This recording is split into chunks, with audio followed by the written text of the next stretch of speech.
જય શ્રી કૃષ્ણ મિત્રો. તો ચાલો શરૂ કરીએ પ્રથમ સ્કંધનો ભાગ 6. આ બધું સાંભળી શૌનક આદિ બ્રાહ્મણોએ ઈચ્છા ધરી કે સુયોગ્ય એવા રાજર્ષિ પરીક્ષિતની કૃપાથી જ અમે અહીં યજ્ઞ કરવા દીક્ષા લઈ બેઠા છીએ. હે સૂતજી, તમે ઘણું જીવો.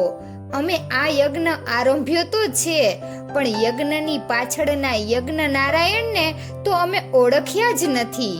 અમારા યજ્ઞો હવે અમને નકામા જ પ્રતીત થાય છે. અમારે તો હવે તમારા જેવા ભગવાનના મોટા ભક્ત દ્વારા ભગવત વાર્તા જ સાંભળવી છે. માટે ભગવાનનું જે ચરિત સાંભળી પરીક્ષિત રાજા મોક્ષ પામ્યા તે જ કથાઓ આપ અમને સંભળાવો. સૂત પુરાણી બોલ્યા, હું હલકા કુળનો છું, પણ ભગવત કૃપાને પાત્ર બની રહ્યો છું, તો તમારા જેવા વેદમૂર્તિ બ્રાહ્મણો પણ મારો સત્કાર કરો છો. હું હવે જે કાંઈ જાણું છું, જેટલું મારું જ્ઞાન છે તેટલું હું હવે કહી સંભળાવીશ. બનવા કાળ તે એક વખત પરીક્ષિત રાજાથી એક મહાન ભૂલ થઈ ગઈ. તેઓ મૃગયા માટે અરણ્યમાં ગયા હતા. મૃગ પાછળ દોડતા દોડતા તેઓ ઘણા આગળ નીકળી ગયા. ભૂખ તરસથી તેઓ આકુળ વ્યાકુળ બની ગયા હતા. કોઈ જલાશય યા આશ્રય સ્થાનની શોધમાં તરફ દ્રષ્ટિ દોડાવતા તેઓ આગળ વધી રહ્યા હતા. ત્યાં તેમને એક આશ્રમ દેખાયો. તે શમીક ઋષિનો આશ્રમ હતો. શમીક મહાન તપસ્વી ઋષિ હતા. રાજાએ ત્યાં જઈને જોયું તો શમીક ઋષિ ધ્યાનસ્થ દશામાં બેઠા હતા. એમના નેત્રો બંધ હતા. તેમણે પોતાના પ્રાણ, મન, ઇન્દ્રિયો અને બુદ્ધિને આત્મ સ્વરૂપમાં જોડી લીધા હતા. તરસથી વ્યાકુળ રાજાએ એમની પાસે પાણી માંગ્યું. સમાધિસ્થ ઋષિએ રાજાનું બોલવું સાંભળ્યું નહીં. પરીક્ષિત રાજાને આથી પોતાનું અપમાન થતું લાગ્યું. ક્રોધમાં આવી ગયા. કાળ બળે આ ઋષિ ઈરાદાપૂર્વક મારી અવગણના કરે છે એમ માની તેમણે આશ્રમ નજીક પડેલા એક મરેલા સાપને પોતાના ધનુષની અણીથી ઉપાડ્યો અને ઋષિની ડોકમાં નાખ્યો અને પછી પોતે હસ્તિનાપુર તરફ પાછા વળ્યા. શમીક ઋષિનો પુત્ર શૃંગી થોડી વારે આશ્રમમાં આવ્યો. પિતાના કંઠમાં મરેલા સર્પને જોઈ તે ઋષિપુત્ર ક્રોધિત બની રહ્યો અને આવેશપૂર્વક કૌશિકી નદીમાં જળનું આચમન લઈ તેણે શાપ આપ્યો કે ધર્મની મર્યાદા ત્યજી મારા પિતાનો આવો અપરાધ કરનારને આજથી 7મા દિવસે તક્ષક નામનો મહાભયંકર સાપ કરડશે. આ પ્રમાણે શાપ આપીને પિતાનું અપમાન સહન ન થતા તે રડી પડ્યો. તેના રુદનથી ઋષિ જાગ્રત બની રહ્યા. પોતાના ગળામાં મૃત સર્પને જોઈને તેમને આશ્ચર્ય થયું. સર્પને ગળામાંથી દૂર કરીને પછી ઋષિએ પુત્રને રડવાનું કારણ પૂછ્યું. રોષ અને રુદન ભર્યો શૃંગીએ બધી હકીકત કહી. શાપનું વૃત્તાંત જાણી શમીક ઋષિને ખૂબ પરિતાપ થયો. ધ્યાનથી જોયું તો સર્પ નાખનાર તો પરીક્ષિત મહારાજ હતા. પુત્રને ઠપકો આપતા ઋષિ બોલ્યા, ઓ અજ્ઞાની પુત્ર, રાજાને શાપ આપીને તે સારું કામ કર્યું નથી. રાજાનો અપરાધ નાનો હતો, પણ તે એમને શિક્ષા ઘણી મોટી કરી છે. પ્રજાનું સારી રીતે રક્ષણ કરનારો રાજા તો વિષ્ણુ ભગવાન જેવો ગણાય. મોટી કીર્તિવાળો ભગવાનનો ભક્ત અને અશ્વમેઘ યજ્ઞ કરનારો ચક્રવર્તી રાજા તૃષાને કારણે કદાચ દીન બન્યો હશે અને એને ન શોભે એવું એણે કર્યું. પણ આમ તારા શાપને યોગ્ય તે ન હતો.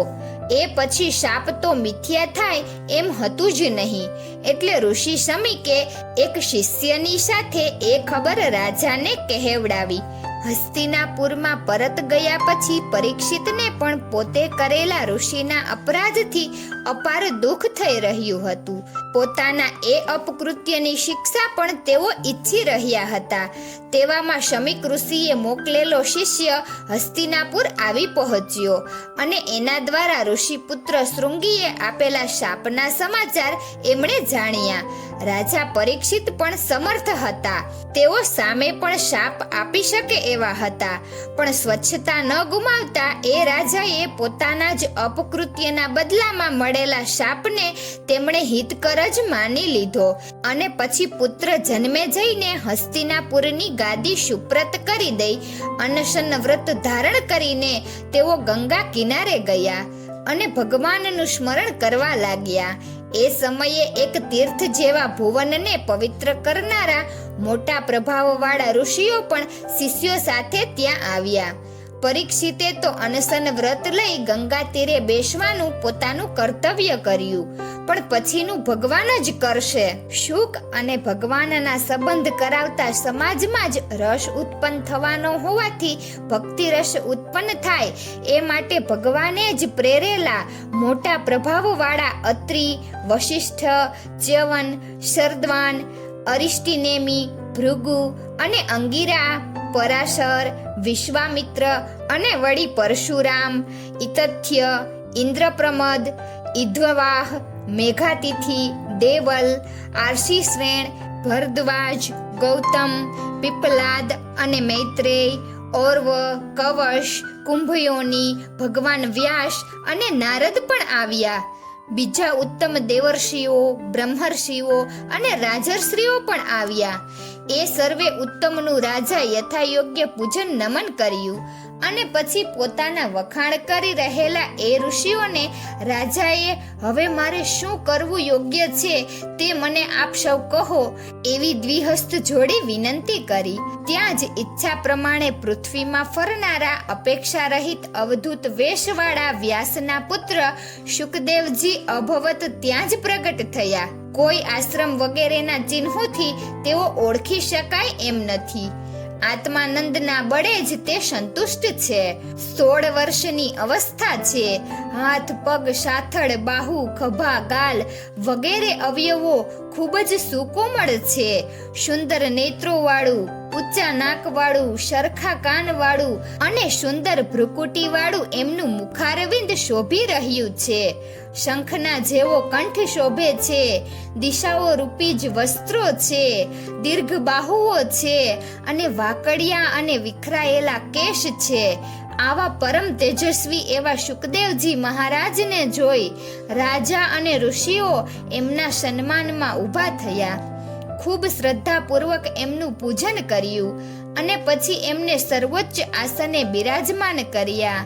અને પછી પરીક્ષિત રાજાએ એમને પોતાને થયેલા શાપની વાત પ્રથમ કહી સંભળાવી ને પછી અત્યંત વિનયપૂર્વક પૂછ્યું, હે મહામુનિ, યોગીઓના પણ પરમ ગુરુ એવા હે મહાયોગી, સર્વથા મરણ પામવાની અણી પર આવેલા પુરુષનું એ સમયે શું કર્તવ્ય છે કે જે કરવાથી પુરુષને મોક્ષરૂપી સિદ્ધિ પ્રાપ્ત થાય?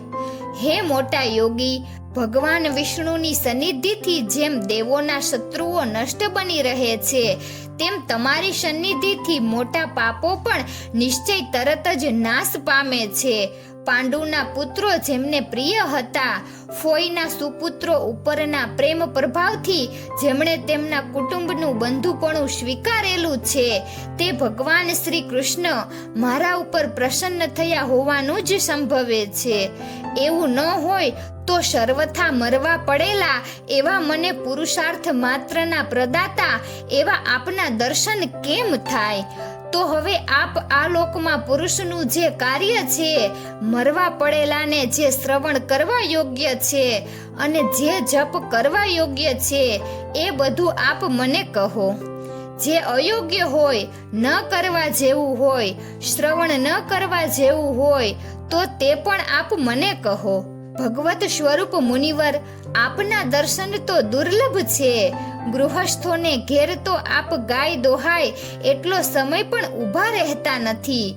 મારા મહદ ભાગ્યને લીધે જ આપનું દર્શન મને થયું છે, તો મારા ઉપર કૃપા કરો અને મારા મનનું સમાધાન થાય એવું આપ કરો એવી હું આપને વિનંતી કરું છું. પછી ધર્મ જાણનાર ભગવાન બાદરાયણીએ પરીક્ષિતની જિજ્ઞાસા પૂરી કરવા માંડી.